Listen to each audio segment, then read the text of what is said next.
All right. Assalamualaikum and a very good afternoon, everybody. All right, so we are waiting for Alan to come in. Okay, he was here and then he left. Okay, he will be joining. All right, thank you so much, Alan. All right, okay, all right, okay, thank you so much.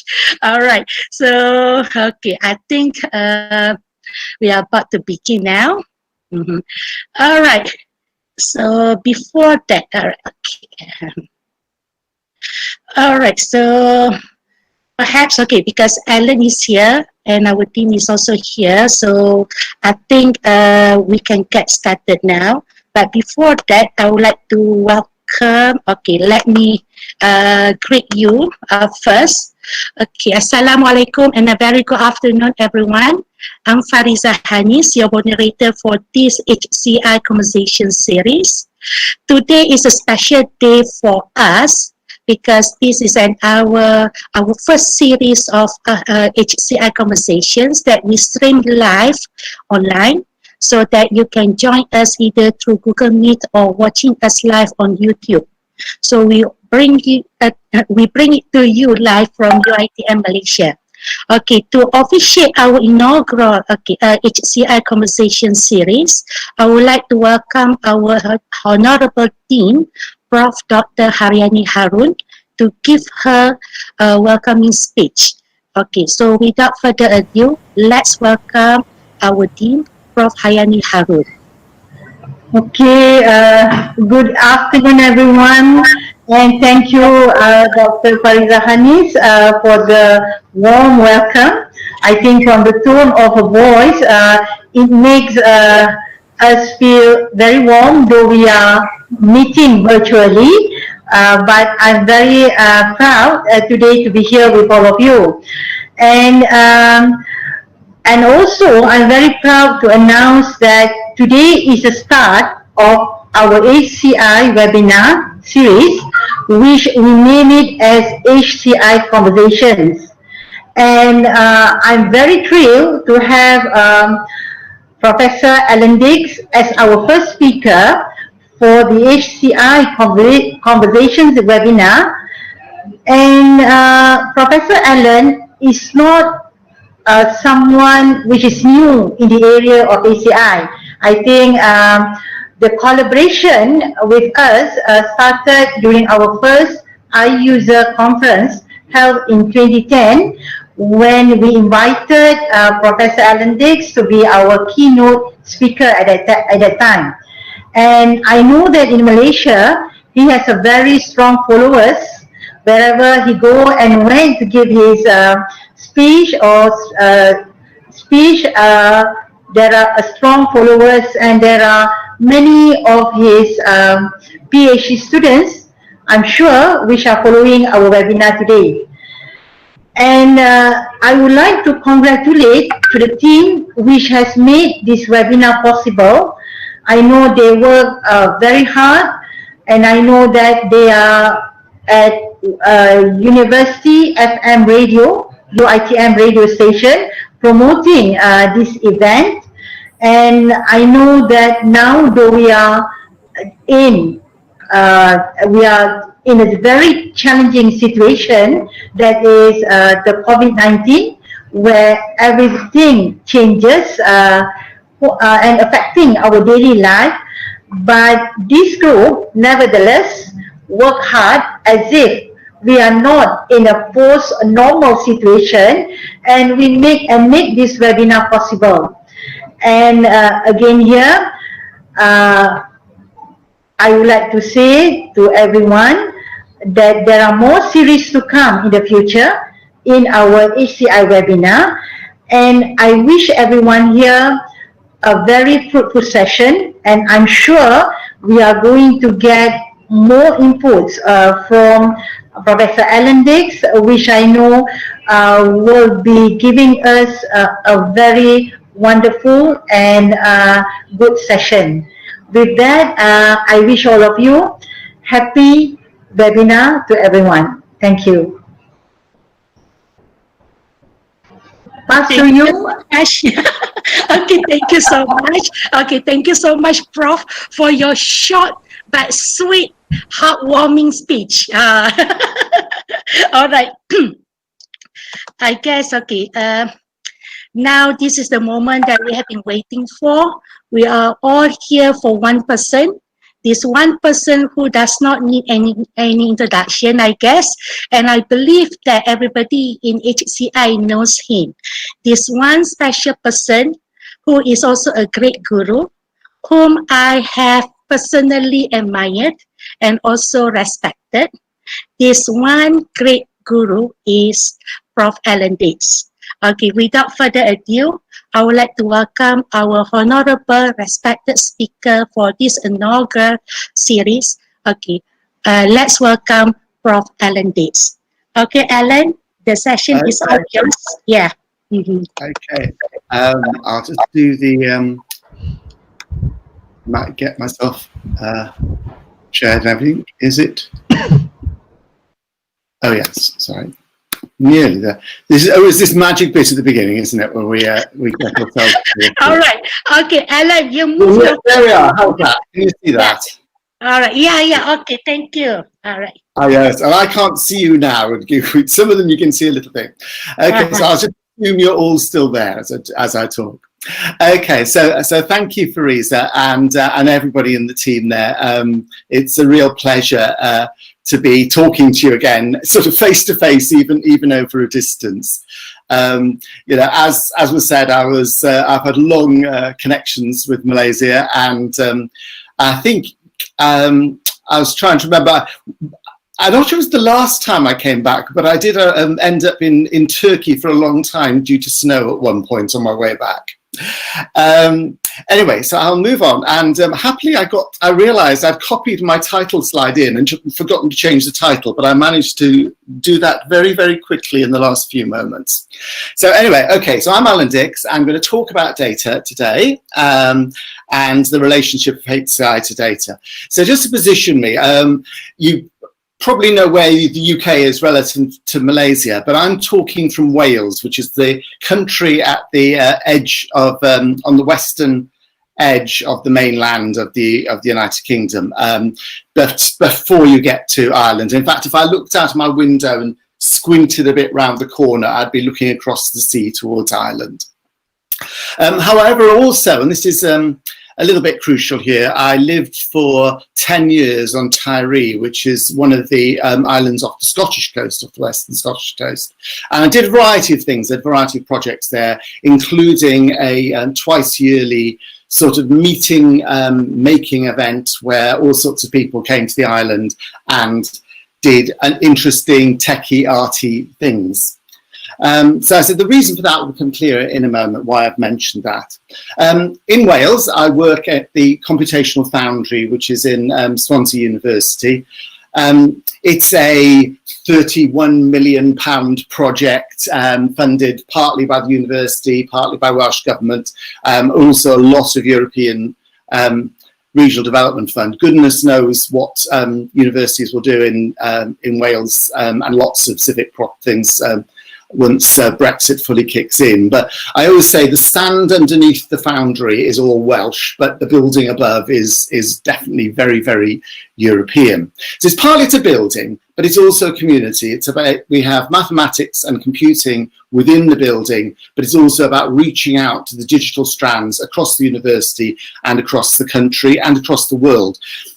But crucially, it's about a mission, and that mission, I think, does permeate some of the things I'll be talking about today, which is a mission to do fundamental computational research, but in a way that makes a difference to the world. So it's all about changing both the local region, the country, and also the world, doing whether that's in education, whether that's in economics, in health, so many areas. So and my job as director of the Computational Foundry is to make that mission happen. So just a little job there. The other thing I just mentioned briefly, I'm one of the partners in a network in the UK called Not Equal, which is all about the digital economy and social justice. And in particular, I lead up the algorithmic social justice strand of that. And again, that's I think very pertinent to several of the things I'll be saying today. And there's lots of things I'm not talking about today, so I just thought I'd list them because I think some of you know about some of these things already, but you know, if you spot anything there and you think, oh, that looks interesting, give me a shout. In particular, I'm not talking about slow time because that always takes too long. And I've said I'm not talking about COVID-19. I think it will slip in. It's very hard not to slip in. And I can almost do, I think, a data talk just about COVID-19. There's so many issues that arise there, but I'm sort of not going to make that a central part. But what I am talking about is data.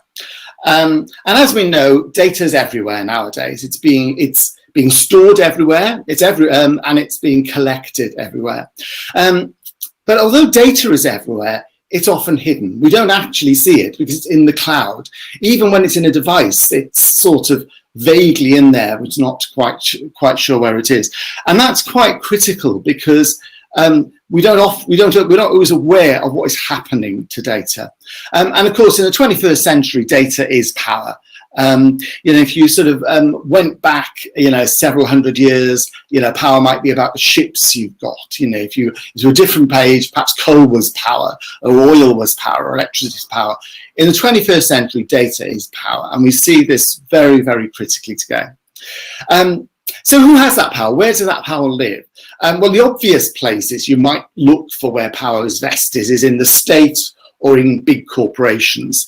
And obviously there's issues about data. There's both strong and positive things about the way data is being used in order to make countries work more effectively. Again, very, very critical in times of COVID to actually know what's going on in order to be able to plan things, and obviously for companies to be able to operate effectively. But also, if that data is power, where is that power held? So there's obviously worries sometimes about state power, and if you think about a lot of the press about the CCTV use in China, for instance, where everything is recorded, and you know, facial recognition means you can catch the criminals, but perhaps you could also suppress people that you who disagree with you as the state. So there's worries about the state, and also, of course, worries about big corporations, Facebook sucking up all your personal information and things like that. And of course, the two interfere in a, you know, some of the questions about election process now. So where's the balance of power between those two, I wonder? Well, this is a quote from a few years ago now, but I don't think things have changed in this period. And it was talking principally about open data, but I think this is true about data use in general. And this is a guy who's one of the analysts at Gartner, who's sort of the big business analysts. And he says, I don't know if any public sector, and by that, I think he means national government, let alone local government. I don't know if any public sector has necessarily cracked the nut on attracting the right skills and capabilities. This is for data. The commercial sector has, because we've got the dollars to spend. And what that's saying is, for open data from data, government just does not have the ability to attract, to pay for the kind of analysis and the kind of data use that is crucial for making effective use of that. So basically that's saying, you know, if you say who's got the power, the corporations definitely have it over the state. Now, actually in academia, you know, maybe we are in a position to sort of work out and help balance that, because if you have a sort of corporate state job, if you have a ministry of something, they often aren't in the position to attract the brightest and best.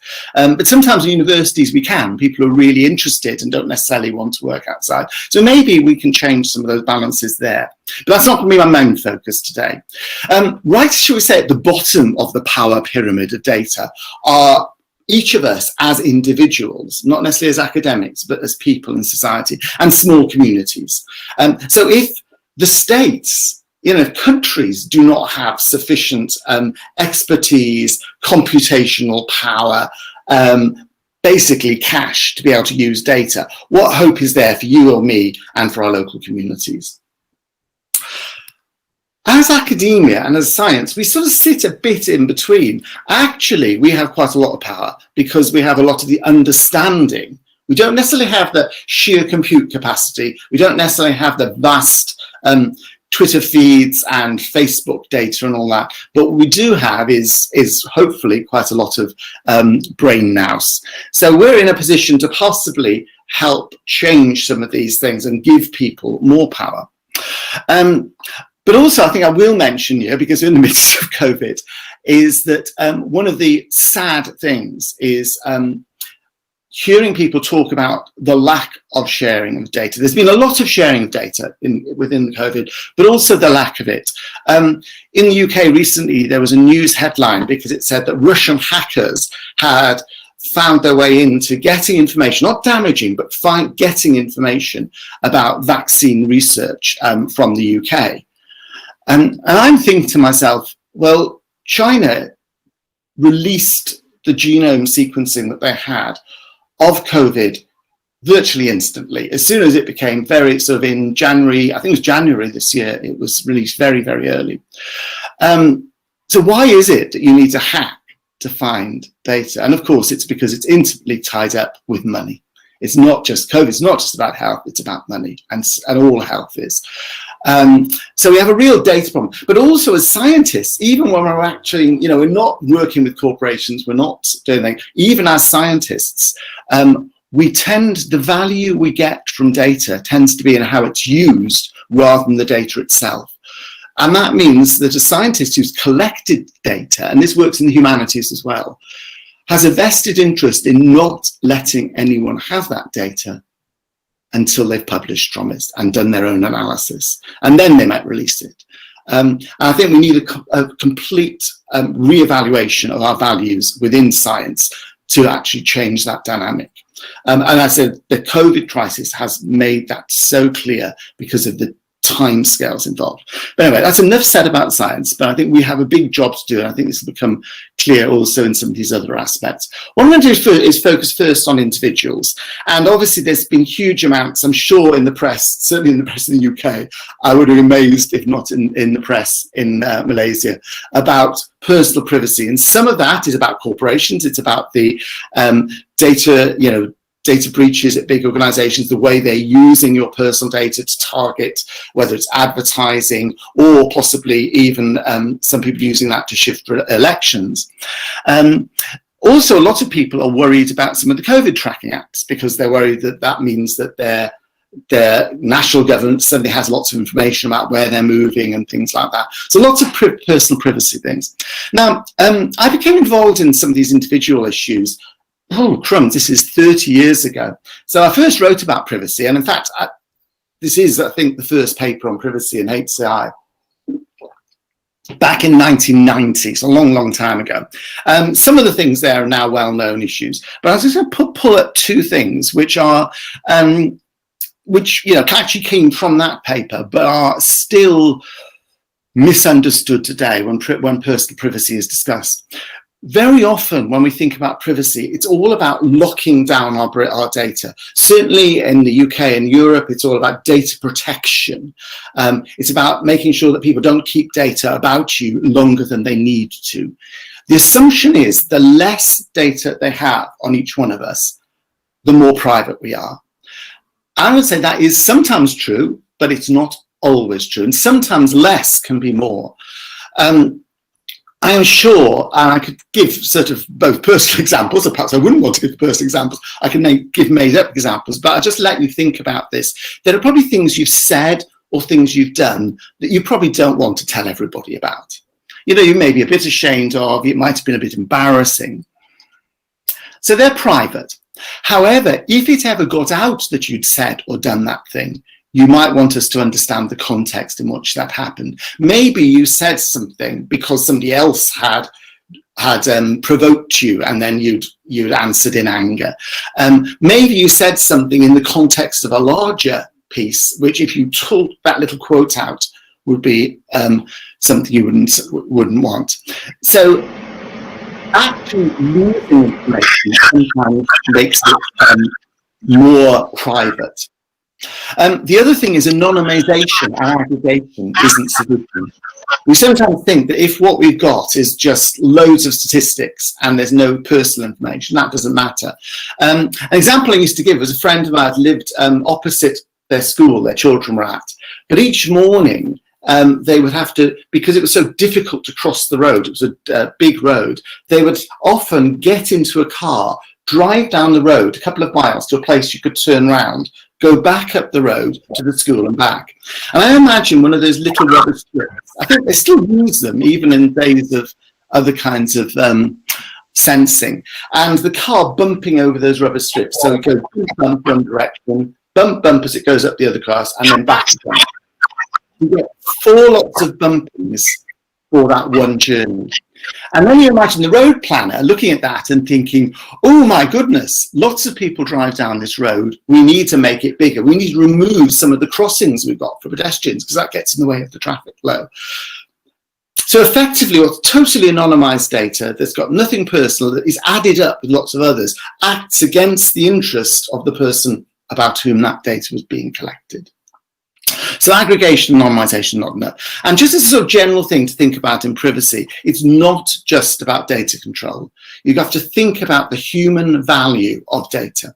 And that's true whether it's very individual about a person or whether it's been aggregated, and the meaning it has to them, and whether they would be happy with the data being used in the form it is for whatever purposes.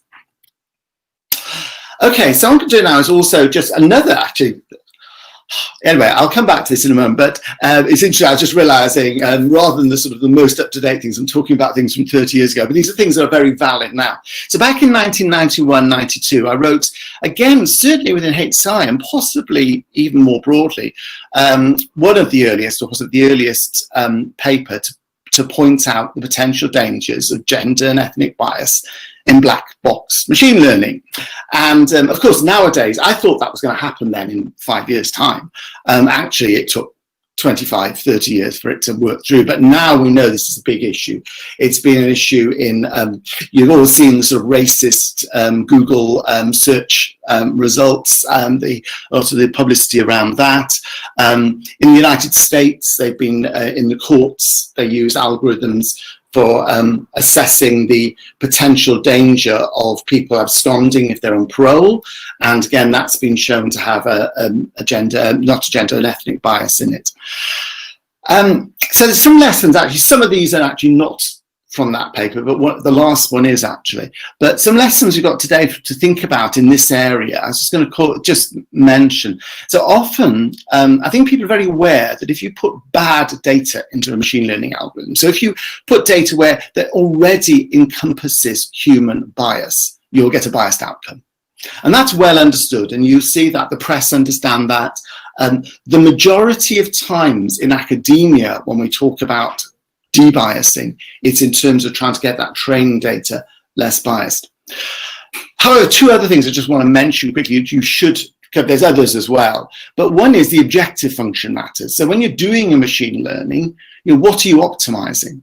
If you're optimizing for profit, that will have a different effect than if you optimize for social good.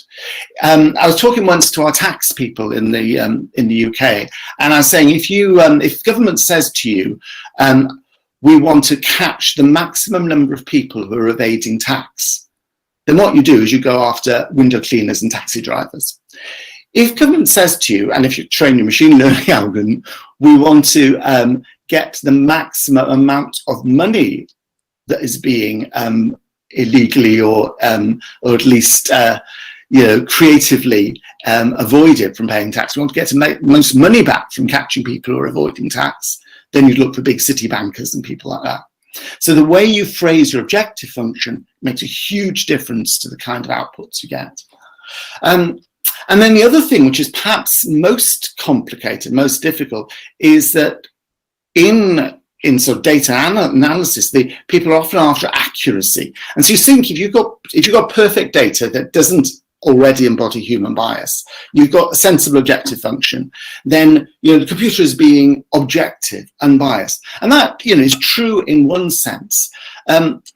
However, there might be things that are true about people with beards in general. Should you judge me based on the fact that I've got a beard? And obviously, actually, certainly in the UK, it's legal to do that. What it wouldn't be legal to do is to judge you based on the colour of your skin or on your gender. So there's things that are legal and things that possibly are unethical here. That's not because there may not be some, there may be some truth in your belief. Maybe everybody you've met with a beard has had a certain set of characteristics. Ethically, we don't always choose to use that information. And that's really, really critical. So it's not about accuracy, it's about choices we make. And so bias and discrimination is not about algorithmic correctness. Even if you've debiased all of your input data, it's social choices we're making. So we do regard it as being acceptable to use exam results. And we're just going to clearing in the UK when students, some students are making their final choices about universities. I'm sure similar things happen to you at different stages. We had an earlier patch earlier, and we've got this was the last ones coming through. We will use exam results as part of that process. We regard that as an acceptable thing. It's a generalization. Some people do well in exams and then do badly when they get to university. People do less well in their school exams and better at university. But that is socially, we've decided it's acceptable. But we wouldn't use, for instance, their gender as a choice. So we make social choices, and that's really crucial. Okay, so that's a little bit about privacy and bias. That's more about the individual. So what I've popped here is a diagram that we use as part, I've talked about Not Equal, which is the sort of social justice digital economy network. And particularly, initially, we did this for talking about algorithmic social justice, but then realized it applied to a lot of things. But I'm going to talk about it in this algorithmic data sense. And I won't talk about the whole of this picture. I'm just going to talk about two segments. So at the top left, there's a red segment of this circle about avoiding harm. And the things I've just been talked to about privacy and about bias are particularly about avoiding harm. How do you understand the things that can go wrong with data, and through that understanding perhaps try to prevent them, try to highlight them, help corporations, the thing at the bottom, do it right. There's another side of this, and the thing at the top right here, the blue bit, is positive action, where we can use data, we can use algorithms, we can use our computational and HCI understanding to help create positive interventions that make a difference to people. And what I want to do is talk a little bit on that side. And for this, I'm going to focus on communities. And I said that's one of the reasons why I mentioned Tyree, as well as it still being close to my heart, even though I'm now living back in Wales, which is my homeland. So Tyree. Tyree is an island community, as I mentioned, on the the northwest coast of Scotland. Oh yes, here's the picture of where it is in Scotland. That's the top of the UK, Scotland. There's Tyree, and zoom in a bit more, and that's the tourist map of Tyree. So it's an island off the west coast of Scotland. 650 people on an island that's about the size of Manhattan. That is a very, very busy day. That beach, if you go to a beach, you see someone else, you think, oh my goodness, it's busy here. Wind sports particularly important, open to the Atlantic winds, and lots of beaches. So brilliant for, there's an annual international circuit windsurfing event on the island. Wildlife particularly is strong, and this thing's called a corn crake, which in most even of Scotland, if you hear a corn crake, you've got to report it. In Tyree, they keep you up at night. And there's very traditional patterns of agriculture on the island, not using modern techniques, but the broad patterns are very traditional. But as I said, it's quite small. There's about 650 permanent residents, but about best part of 25,000 summer visitors to the island. So tourism is also very important. With rubbish, as you find around most of the edge of Britain, rubbish mobile phone coverage and the internet. There's fibre there now, but it only reaches a small proportion of houses.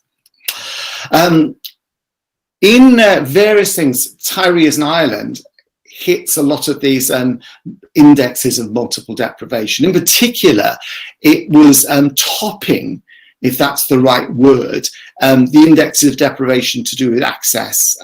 Things like digital access, but also other forms of access. So in one sense, you could think it was quite a deprived community. And this is true, again, a lot of rural communities, a lot of edge communities. However, as again, you see in a lot of rural communities, although economically it's not that strong, the average wage is relatively low, it's very rich in terms of the community, in terms of the social interactions, in terms of the resilience. And again, obviously not there at the moment, but I see some of the newsletters, and that's been very clear during COVID, in fact, as well as at other times. There's been big multi-day power cuts and things like that. The way the community works together is incredibly powerful. And that's a story I think you see across the world in rural and marginal communities. And particularly rural communities. City communities, you sometimes can see this, but sometimes the opposite. But particularly rural communities. I'm sure that's true in Malaysia as well. So ones which are poor, and by straight socioeconomic grounds, which you think would be in very, very poor situation, but where there's strength in community. So one of the questions I had back then, and still have now, and we're sort of re-envisioning now, and in the midst of re-envisioning in the Welsh context, is about data in general, open data in particular, but actually data in general. So everybody's doing lots of open data, all the governments and the cities and the local, I'm sure that's happening in Malaysia. But as I said, in the 21st century, data is power. And if you look at who uses open data, it is people with existing access to expertise and actual just computation. So can we change this? You know, why can't an island be something that uses open data? Why can't a small community within a city or at the edge of the city or in the middle of you know, the mountains or wherever you are also be able to use data? The image I've got here, by the way, is a game that I made for a careers evening, actually, or careers afternoon for school children on the island once, quite a lot of years ago. And actually, there's something interesting here about making a game which is very local. And if you sort of went back 150 years, you'd find people doing things that were very, very local. And we've lost, in some sense, we've gained a lot from global connectivity, but also we often run the danger of losing things. This is an example of making that's very much about technology, but is also embedded in the. So anyway, if you look at an island, you can sort of think about communities, both islands, but also communities in general, and think about the kinds of data flows that happen. And so you can think about this for rural communities, but some of the dynamics, the social dynamics are different, but also city communities you can think about as well here. So I'm going to go through these. So the most obvious data flow is the sort of inward one. So you've got loads of data. So whether that's COVID data about who's got what when, whether it's socioeconomic data, whether it's data about agriculture or weather or news. There's lots of data in the world. How can communities make the most of that data?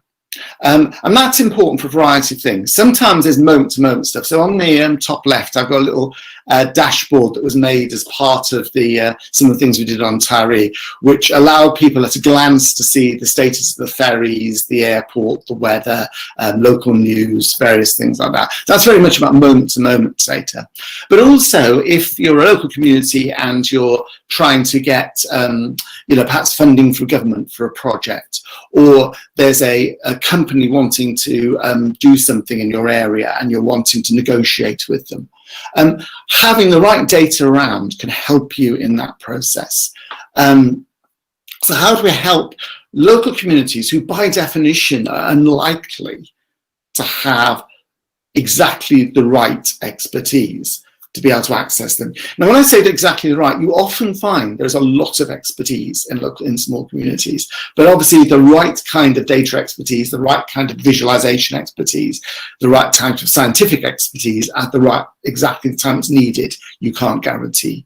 So again, from a HCI point of view, what can we do that maybe makes some of this world data more accessible for those in small communities? Going the other way around, what can we do to help communities generate data for the world? So why would you want to? Lots of data is being collected about you all the time. You are the subject of data. You know, you're that record in that corporate or that national database that refers to your area or you as an individual. But there's a great difference between that and when you generate data, because when you generate data, you can control what you choose to collect, how you annotate it, how you present it to the world. So you get a lot of power in terms of the visibility and control, but also the empowering stuff of that, of giving yourself identity. And you see this actually, if you, I'm sure this is true in Malaysia, as it is in the UK, local Facebook groups, sometimes about the community now, sometimes about past history. So up the top left, there's a photograph of boats. So these are traditional Tyree boats.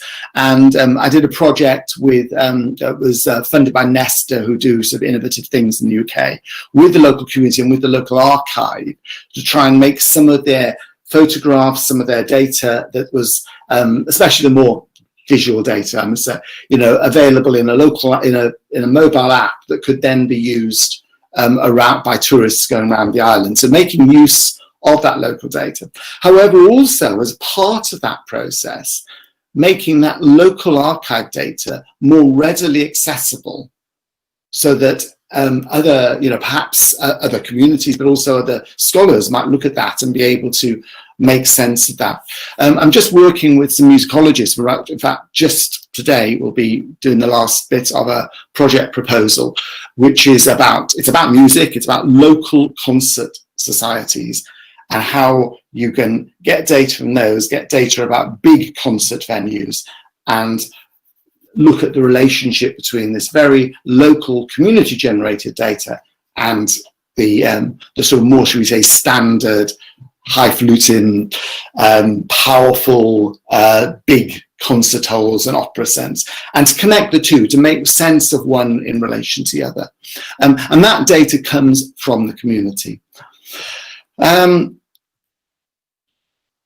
And I've sort of seen a bit of this already, actually, but within the community. So it's off when you think, and again, this I can't believe this isn't true for Asia as well.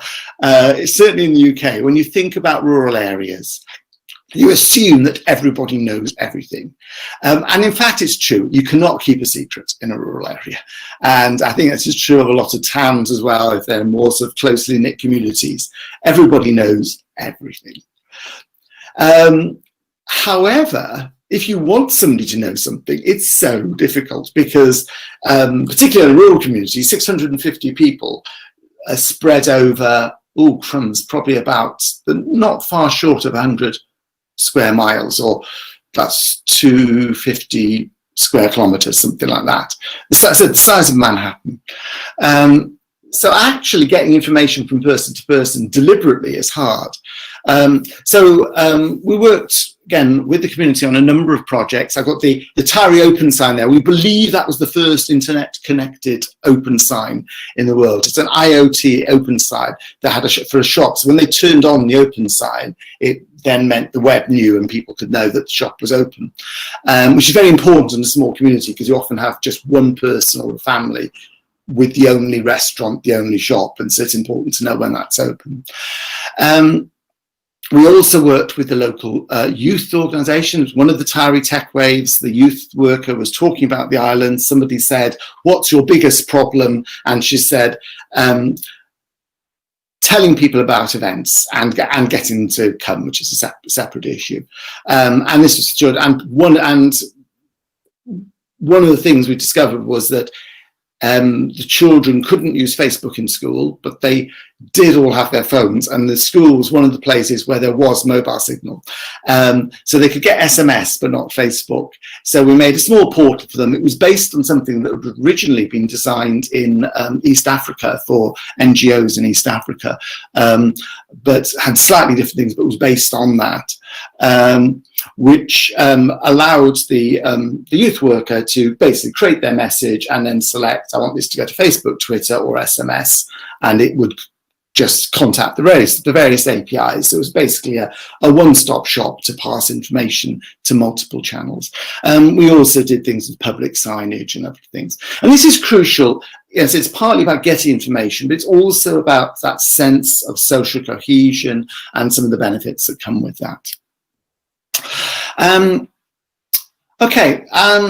So we've had coming in, we've had going out, and we've got within the community. There's also some really crucial things that happen about talking to other communities. And by other communities, that's, you know, that can be quite local ones, or it can be ones that share a common feature. So for instance, I've got at the top right, something I remember we talked about a lot on the island, and one of the residents there, who's also a computing person, has set up a portal. So the island itself is very small. There's multiple small islands. So how do you build up brand for internet selling when you've only got perhaps 3 or 4 people who are selling things?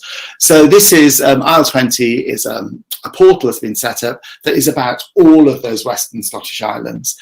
So building a brand about that is using the fact there's enough volume there to be able to create something that's useful. So sometimes you can talk to each other to do something positive like that.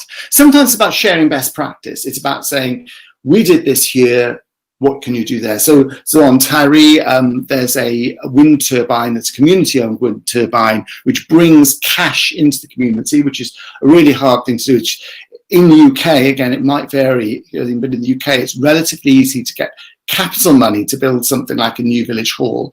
Impossible to get revenue money that pays the person to actually be there and help manage it and things. So by building a wind turbine that generates cash from selling the electricity, you fund the community. The people who did that on the island have gone to lots of rural communities, not just island communities in the middle of Wales, certainly, to talk about some of that practice. And you can see that in other areas. And then perhaps to link some of that together. And I said that can work at a very local level, but it can also work at a broad level. So certainly in Europe, I was coming across some multi-island and multi-coast projects that link together people who perhaps share. This isn't an example, I'm inventing it, but I had a picture of boats earlier. You can imagine boats, historic boat practices across Europe. There's also a network which spans the world that's run from Prince Edward Island in Canada, I think the centre is on cold water islands. So, you know, when you think about tourism islands, you think about sun-baked beaches, but also places like Tyree, Prince Edward Island, for example, Iceland. There are islands, big and small, which also want to have sustainable tourist industries. They have agricultural issues and stuff like that, but they are cold places rather than warm places. So these islands that have got similar characteristics getting together virtually in order to share best practice and do an act together. And crucially, I was going to say, you know, by interlinking that data, help each other, but of course also produce data sets that with an academic hat on, you look and you think, this is actually really valuable information for the world. So yeah, so let's just go, I'll just step back and then go back into a technical issue at the end. So what does this give us in terms of benefits? You know, there's benefits to communities. So if we as HCI people can help these things, we bring benefits to communities. There's talked about empowerment and control, the availability of information for those communities, and then there's this communication between and within communities. And crucially, actually, one of the reasons I started off with those hierarchies of power is almost by definition, each one of these communities is too small to be able to have neither financial nor often the actual expertise on the ground. But I said that's not to underestimate the expertise you find all over the place. So individually, however, brought together, one is there's more expertise, 2 is there's more volume of people, 3 there's more money there. Who's going to do that? Right, each community's got its own problem. We, as HCI people, and particularly those of us in academia, and I imagine there's a mixture of academia and practitioners, and perhaps this is particularly speaking to the academics, you know, but also, you know, if you're a practitioner, you know, maybe the sort of thing you do as a part-time activity. How can we develop the tools that enable these people to actually have control of their own data and therefore able to use it for their benefit? But I think, as I've brought out, when that happens, it helps everybody. So I put improved quality of data. The examples I often gave about this were things where, well, actually on the island, there's loads of local place names. There's great detail of data there. But also, I was talking to somebody who had been in charge of the fibre rollout to the islands. and said, and wasn't trying to impress me, it was just a figure he had to say, oh yes, Tyree, 95% broadband coverage. I lived on Tyree, there was not 95% broadband coverage. You know, there may be that if you included the wireless point-to-point broadband, which was run by the community because the standard providers weren't providing it, it could reach 95% of housing. It probably could reach 100% by that definition, but there certainly was not 95%. So on the ground, you knew things that some measure appeared to give something was true. In COVID, again, we see this where there are lots of issues about sharing of data between local communities and governments. And often locally, you know things that are going on that government may not know and actually be useful for them to know.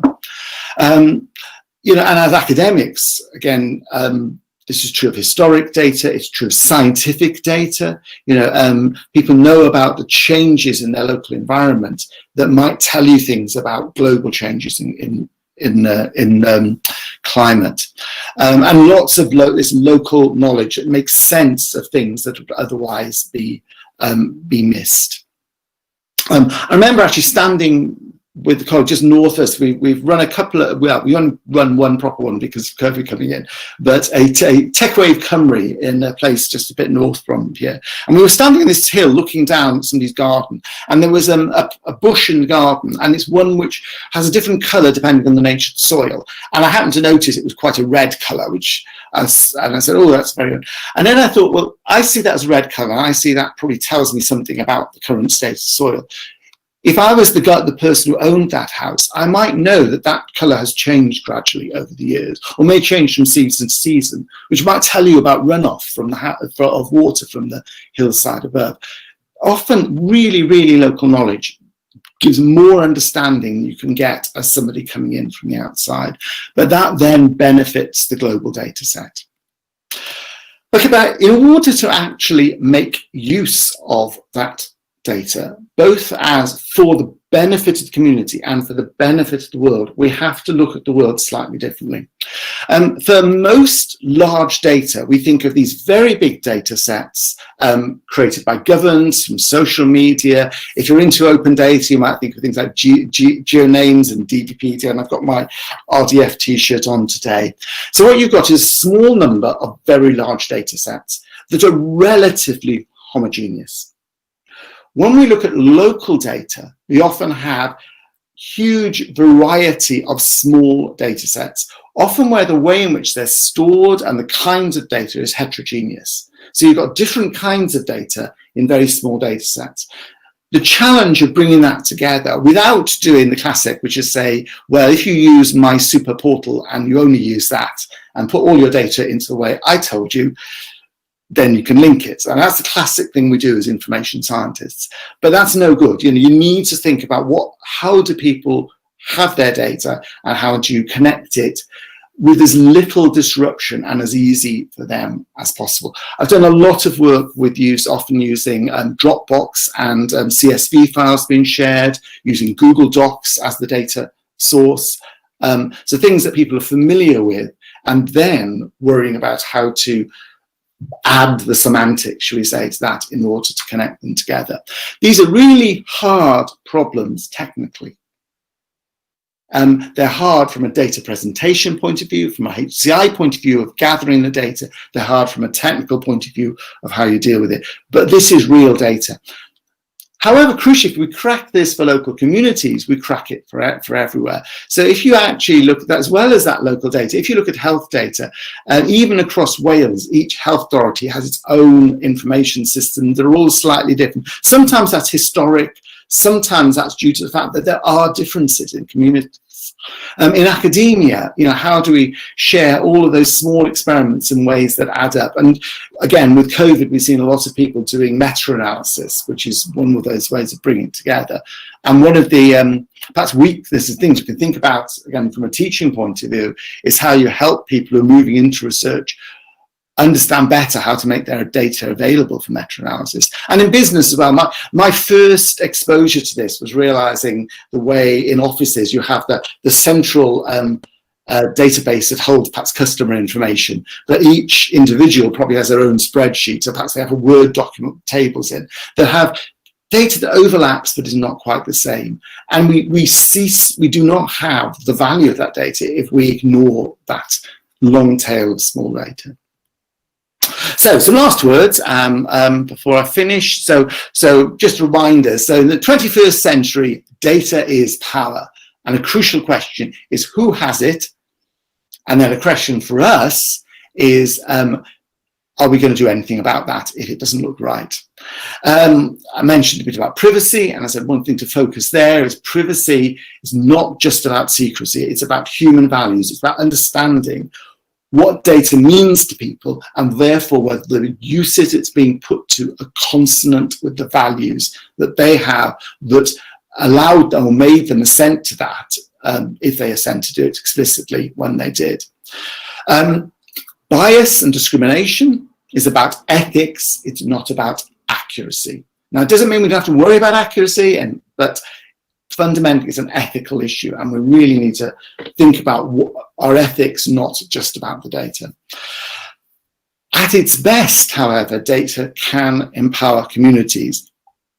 At its normal state, it often disempowers. So again, we've perhaps got an ethical responsibility to actually ask these questions about how we can turn data on its head, turn it from something that just takes existing power and makes it stronger and stronger and stronger to something that actually allows everybody to partake in this, potentially a bright future if everybody can be part of it.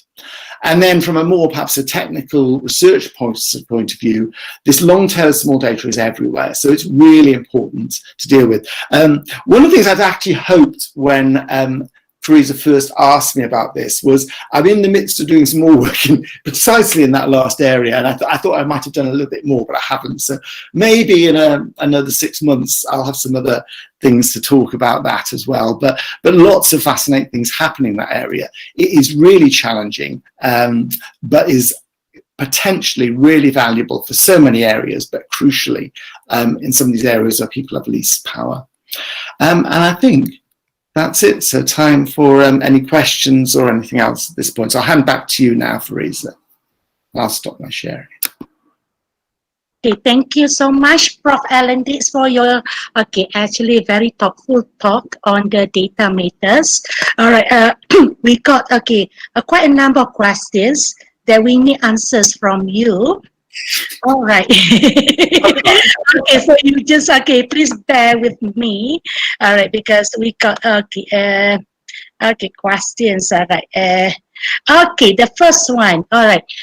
This question comes from Ahmad Shahriman. Okay, he asked 2 questions. All right. Number 1 is due to COVID-19 pandemic, we learned that data is essential for assorting and managing the situation. Do you think it is good to have weekly updated data per individual? All right. Okay, yeah. All right. Is it good to have a weekly update on data? Do you mean for, well, as an individual, as in personally, or as in for society as a whole? Well, I can answer both. All right.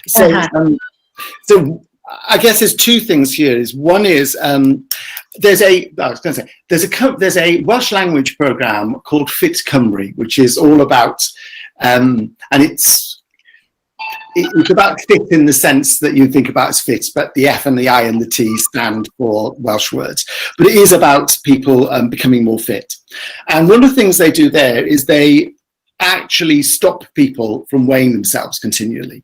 And one of the reasons for that is your weight wiggles around a lot, and it's only if you do it, you look over perhaps a week or a month and either being very precise about when you do it or average, that you see things that are actually telling you sensible things. So I guess this is, the reason I'm saying that is this is true about this frequency issue. So certainly in the UK, you sometimes say, cases are up so much today and deaths are up so much today, and then they go down the next day and up the next day. And some of that's due to the fact that, like, at weekends, basically hospitals' death reporting tends to actually not get reported at the weekend, and it waits for somebody in an office to do it, and they appear about Tuesday or Wednesday during the week. So you get this lull at the weekend and a little peak on a Wednesday or something. So you know, if you understand that, then you can do that sums in your head. But if you're not, we need to be really cautious about how we present information. And that is a HCI problem. It is a visualization problem. So in one sense, I think for, you know, and particularly for COVID, for so many health and social situations, time is not of the essence. You know, it is always for every individual. There's things going on, but at a societal level, things change relatively slowly. You know, they always say a week is a long time in politics, but it's a week is a long time for the dynamics of debate, but not usually for the issues. The trouble with COVID was a week, particularly early on, was a really long time for COVID. And so very fast information. Now, again, I don't know what's happening in Malaysia with this. I checked up, but in the UK, we're doing this sort of coming out of lockdown bit gradually.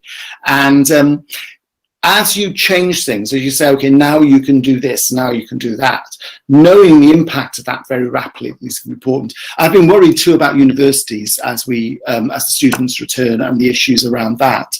And again, there, the potential growth in the student community could be really, really fast. So one is, I think, being as up to date as you need to be for the actions you need to take. And this is true for everything, but for COVID, that is quite quick.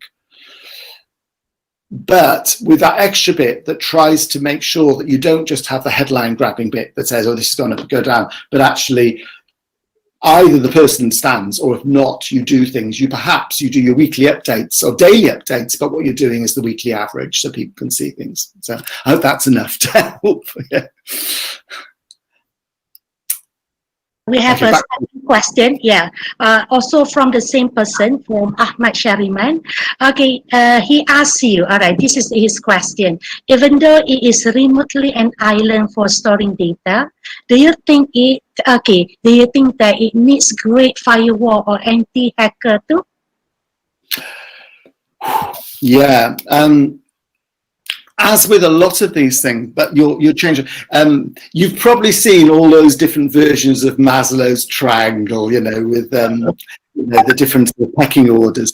And you know, part of me says that security comes, what's most critical? You know, what's the biggest lack? I mean, often the biggest lack is just knowing anything at all. So, and you know, on an island, nothing's private anyway.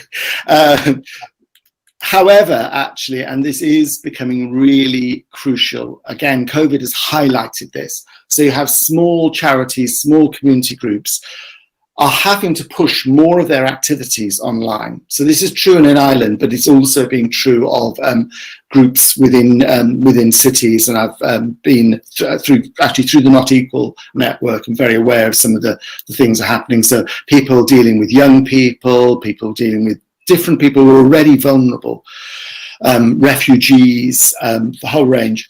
And certainly just that, you know, that bare security has suddenly risen as an issue. So it is an issue. Yeah, how do we, you know, we want things as open as possible, but have security. And it is difficult. I mean, so the things I was pointing out with the privacy is the thing to be cautious about is understanding what it is that matters. You know, so to tune and there is going to be a cost benefit analysis because we won't get it all right. Again, I think from those of us who are in relative positions of power in within professional activity, within academia, we have perhaps a particular responsibility to again ask these questions. You know, if it's you know, big companies struggle with security, but they can employ people to do this. You know, how do we make these things as easy and as clear as possible for smaller groups who don't have that expertise? So, and I don't think we're not there. We certainly don't have that. So anyway, there's a challenge there. So you gave me a question, I'll throw it back as a challenge. You know, yes, it's probably as crucial. It's probably not the top priority for people, but can we make it so that it's easier for those people to make those choices for themselves? All right, yeah, okay. Another question is, okay, can you further explain on the heterogeneous data or the current data fall under that? Okay. Yeah. So, yeah, there are multiple senses of this. So, one sense, you know, I'll go for the easiest one first, and then it gets more complicated. But for instance, I was working with, this is with a musicologist, so this is not island data, but I could do the same sort of translations. So if the musicologist had multiple data sets with names of people over periods which didn't overlap, but where people would overlap the periods. But of course, on one data set, the way those names are recorded is not necessarily the same as the other. So on something like names, so a lot of work, and this has been true for a lot in data analysis for a lot of years, is even connecting things like that. Data formats, you know, again, if you do the traditional information system, say, yes, you can put your data into our system so long as you all use the same data format. In reality, you get whole ranges of formats. So there's that low level, well, sometimes it's formatting, sometimes it's about these naming issues. So the way you refer to things locally may not correspond exactly to the way that global things do and or each other. But also the kinds of data you gather are different, and they differ in terms of detail, and they differ in terms of the breadth, should we say, of the data set, what you gather. So you might have, for instance, a national data set that treats an island as a single unit, whereas on the island you might know about lots of different bits. But that may not be uniform, and the way that's done will differ from area to area. So somehow or other you have to link these things which represent the world perhaps slightly differently, meaningfully to them, but connect them across. I hope that's enough. I mean, again, it's probably one of those topics you could talk for an hour on. But I'll avoid doing that. All right. Okay. All right. Okay. Actually, Alan, we got lots of questions. Can you bear answer them one by one, because we got quite a number of questions and I'm bidding, Teresa. All right. Okay. All right. We have this. All right. Okay. Wait. Oops. All right. All right, so, okay, this is one question from Dr. Kuldeep Singh. Okay, he asks you, okay, how can data help to create smart cities in urban areas? Yeah, I mean, again, that's a several 1 hour lecture question, isn't it? Again, I think in one sense, you think, you know, almost like, I don't mean to think why you're asking that question, because that is such a in one sense, it's a really well-rehearsed issue, you know, thing that you see around all the time. However, it is actually a very pertinent question, because what cities understand is gathering data. So Swansea are having a big data gathering exercise, their digital centre, which is going to have big walls of screens. It's going to have sensors everywhere, doing lots of things. What you do with that is, I think, the challenge. So I think where, again, I'm not going to probably give you answers on this one, so probably more challenge. But I think if we're looking to ask these questions, what we probably want to ask is, what do you want a smart city to do? So I've often thought about this in terms of domestic things more, you know, so often, you know, Internet of Things, you know, what do you actually want in the domestic environment your computers to do for you? Not what could they do, not are they there, but what would you want them to do? In the city environment, actually it's probably easier than the domestic one. You know, and there's obvious things like traffic flows and things like that. But so I think actually our fundamental question is really going back, and the tools for this are the tools of engagement with people. But it's not just about asking people what they want, because if you, I mean, for us, I think, even if we think, what do I want my smart city to be like, right? Asking somebody who doesn't have any idea of the technology, apart from the technology they use day to day. So we really need tools to help people envision. A lot of those are about, so like I work with somebody quite a bit often on design fiction, you know, or just imagine scenarios. And I think phrase you might be aware of when I talk about bad ideas, and I get people to do bad ideas for things. You know, what would be a bad idea for a smart city? And that helps to open up. But some of it, I think, by again, some of you might come across the term technology probe. You know, one of the things you might need to do is just create lots of examples without necessarily deploying them that you know, worked out well enough to be able to present to people, for them to be able to say, oh yes, suddenly I can see the potential. And actually, I don't want that, but if it could do that, if you can do that, it could do this as well, and that's more useful to me. So, so I think, yes, if we can, the difficult job is not going to be having smart cities. It's going to be having, well, it's not going to have sensed cities. It's not going to be computational cities, smart cities, wise cities. That's going to be the difficult job. And I think that's a sort of a HCI job as opposed to a raw technology job. How's that? I'll pass back to you. Okay, that is a very thoughtful answer. I didn't expect you to say that. Thank you very much, Alan. Okay, for your explanation. All right. Okay, we have one long question here for you. All right, perhaps, okay, you can listen to me. All right, personalization is one of the design approaches, okay, towards human-centered principles, pushing the information to users to ensure for a seamless interaction, and at the same time to provide better insights, helping them to take action or decision. In other words, the system should be able to recommend what's best for the users or community, and definitely we need to have a predictive mechanism that requires to collect, exploit, and analyze as much data as possible to provide a good guess and recommendation. How would this personalization be successfully implemented when at the same time we would like the user to empower and control over their data? So what is your thought about this, Alan? Yeah, no, so this is, again, another big topic. In other areas, I've sometimes used a two-phase access, thinking about, particularly about sort of AI and intelligence and the data. They all get wrapped. I think nowadays the wrapping, and you saw that in that question, the connection between the data and the analysis of that data, the recommendation. So the AI and data become so intertwined now. And so I have a sort of axis between the sort of the physical embodiment and the more numinous things like clouds and stuff. There's that axis, but also there, very critically, there's this axis between control, whether the technology is effectively passive, something that as a user you do something to, or whether it's active and doing things of its own accord.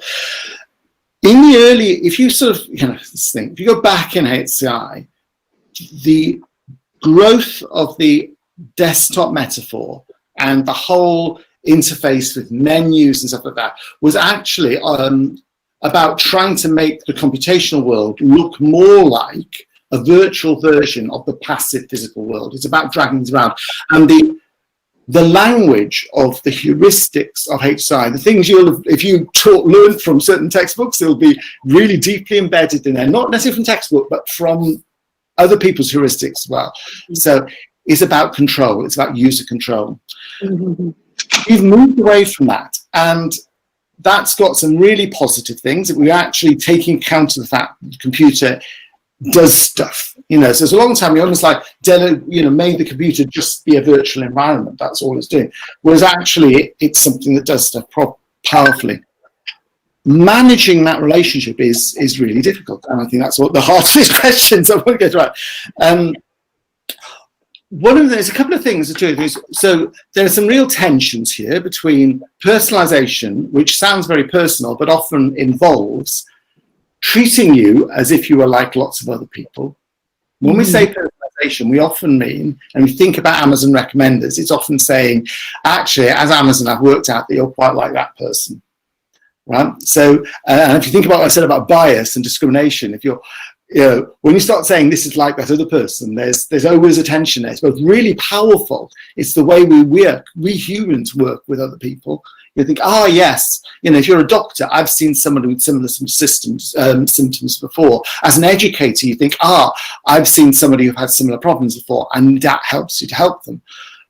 But yes, we have a real tension between the storing of information about people and the helping them, and you know, so privacy and help contradict. One of the ways I've found sometimes, I mean, this is just one of the sort of suggestions in this area, is if you actually think about, so again, when we think about machine learning and AI, we're often about trying to make the best possible algorithm. And if you look at, you know, if you want to publish things, you're 97% accurate on this, you know, area under the curves, all that sort of stuff. I have, for many years actually, this goes back to .com days, I've talked about appropriate intelligence. So intelligence, but how it's embedded into the whole socio-technical system of which it's a part. And that changes the way in which you make choices about technology. So for instance, if you're thinking about the socio-technical context, the difference, it's important that technology works and does good things, but the most crucial thing is usually that it doesn't do something really bad when it gets it wrong. So you focus more on perhaps, you know, you're happy for technology to be less perfect so long as it's got less real problems with it. And that's different from, you might make a different set of judgments if, for instance, you want an AI to run a satellite that's not going to be in contact with the Earth, you're just going to go off into the thing. So there's differences there. The other thing that I found quite useful is, and it relates to this, is one of the heuristics of this, is to use the real power of this, but in order to create suggestions rather than to do things. Now, sometimes you want things to do things for you. So it's not, again, you always do this, but very often actually using. So again, if you think about Amazon recommend systems, now that doesn't mean that they, you know, the kinds of recommendations they make change society. You know, they are, by recommending things to you, you see those things. So that's not saying the AI, but then you don't obviate the need to be responsible in what you do. But there's a big difference between systems which make suggestions which you can choose between and those which make those choices for you. And often, again, you can play with that axis as a way of allowing yourself to still give people control whilst also making the most of the fact that computers are pretty clever. So I'll leave that as that. Okay, yeah. I think your explanation actually is clear. Hopefully, I think it's my friend. Dr. Wanadila asked you that question. So, all right. If she doesn't understand, I will let her get back to you for the answers. All right. This is one interesting question that we have here. This question comes from Dr. Saiful Izwan. This is what he said. We often see data as numbers or text and images, for example, like photo or video capture. How about dance and music as a form of data? Dance and music, I believe, can express happiness and sadness. In your opinion, how could we use this data for well-being? Yeah, no, that's it. So I'll just say quickly one thing before I answer that, just in relation to the last one, I forgot I should have said, I'm actually in the midst of updating a little AI book that Janet Finley and I wrote many years ago, but also I'm going to be doing 2 short books, but hopefully I'll do these reasonably quickly, but one on AI for HCI. So will be addressing these issues. So if anybody's interested in that, give me a kick. And also the AI book, I managed to negotiate with the publishers that while I work on the new edition, the first edition is free for electronic copy. So if you go to my website, you can find how to get a free AI book. So on this thing, I think, absolutely. So I mentioned I was working with musicologists. The work I've done with them in the past has been principally focused on historic data.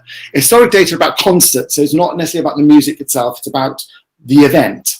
So it's interesting, so that their event. But what we're just about to do is look much more, not just, so actually it's interesting, this is a slightly different take on this, but engaging with people who've been audiences and some of their data, you know, what they have seen. So there's the presenters, the people who are performing, there's also the people who are appreciating that. And certainly during COVID, this has become an issue. I mean, again, I don't know, I'm guessing the same thing has happened to you. In the UK, certainly we've seen a growth of often free or easy to access cultural stuff because all the venues are closed and all the actors basically are out of work. So often, you know, you have musical events, you have acting events, certainly dance as well. My daughter is teaching drama to, I think they're, you know, refugee children virtually, and you can see them, you know, I hear, I don't actually ever see it, but you hear her talking to them, doing something. But that's, I think in general, so it's a very, very live issue. I think one of the challenges we have in data is tying the aggregate data to the individual, to an individual instance. And you don't do that. There's no way you can see. So, you know, I talked about the bumps on the road. There's no way you can go and talk to every car driver and say, why did you drive down this road? However, sometimes, and obviously we do this a bit with personae and scenarios in HCI from a requirements point of view, but often it's the examples which allow you to understand things. So again, if you go way back, and you'll see this in different ways now, if you, for instance, cluster data, you know, one way to do it is to obviously drill into individual things. I've forgotten the exact name for it, but some of you will remember Ben Schneiderman's mantra, and I've forgotten the exact thing, but it's basically about the data overview and then drilling in. And I think this is something, it's not just about dance and music, it's about human lives in general, that the deep understanding happens when you look at incidents, at very detailed things. The knowledge about how prevalent something is in the data. If we think about the issues around Black Lives Matter in the United States, it's the incident that makes people jump up. You know, it's the individual video, but that has to map to the knowledge about the understanding of the general pattern within society. Was that a one-off that you can ignore, or was it something that represents something that is a larger? And you know, so many parts of life. So I think this is not, I think the dance and music, how we get emotion into data is really hard. I think the way often to do it, but perhaps not the only way, is to find ways to tie those instances and to allow ourselves not to be blinded by either, because both can happen. Yeah. Okay, you're muted, Fariza. All right, okay, thank you so much. Okay, Saiful, I hope that you understood what Alan has answered you. So, all right, perhaps, because I know that your daughter is doing something with the arts. Okay, yeah. Perhaps, later on, if you want to get in touch with Prof Alan Dix, you may do so. Okay, for further information on the, I would say this is a non-verbal, non-communicative data like dancing, music. All right. Okay, this is one last question to you, Alan. All right, so this one comes from Jamila. Okay, this is what she said. Okay, there is security issue regarding data availability. How do we deal with people who may be spying on individuals locally or a community as a whole? Spies can be related to economic reasons and also political. What if it causes wars between the countries? All right, so this is all right. So what do you think about this? Okay, regarding the security issues. So the security issues, so we had locality and individuals you mentioned, just to clarify. So, but then between countries, so the whole range, or? All right, because previously, our previous example, experience with the British government, for example, British government used to spy on the Muslim countries and start to practice the divide and conquer. So okay, no, that's right, yeah. Yeah, no, yeah. So yeah, it's interesting, isn't it? You know, in any, we use language. Interesting. So in of course, in Britain we don't have spies. We have an intelligence organisation. Oh. Another word for it's just another for the spies. Yeah, no. Russians have spies. Chinese have spies. Of course not. I was brought up in James Bond, so I'm very happy with the idea of spies. It is. Oh, this is just so huge. One is there's technical things that we can do about it. I'm going to deal with this purely then at should we say, I don't know if ethical is the right word, but one of the things I try to do for myself when I see these news items is to see the parallels at different places. So, for instance, America got really upset when Russia wanted to see the source code of things like routers going into Russia, and so they would only do it if they were open source. And America objected to that. Now, one of the reasons for that might well have been the fact that the routers across the Middle East, I think at one point 40% of them were infected with malware, which was believed to be of American origin.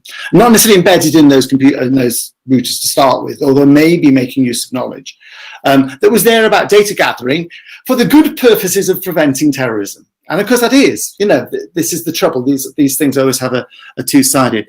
So, and then of course in Britain, we're just saying we want to stop Huawei equipment being used in our 5G networks. So what I try to do is to look for parallels and try to think, and I think this is really, really hard because it isn't, people always say there's no moral equivalences, and of course we're always in the moral country, aren't we? And the others, so, we always want to sort of think that but certainly what I try to do is try to see those parallels. And in an international world, and this is true whether we're talking about communities within our own country or we're talking across the world, to actually realize that our values, our ways of seeing the world are different.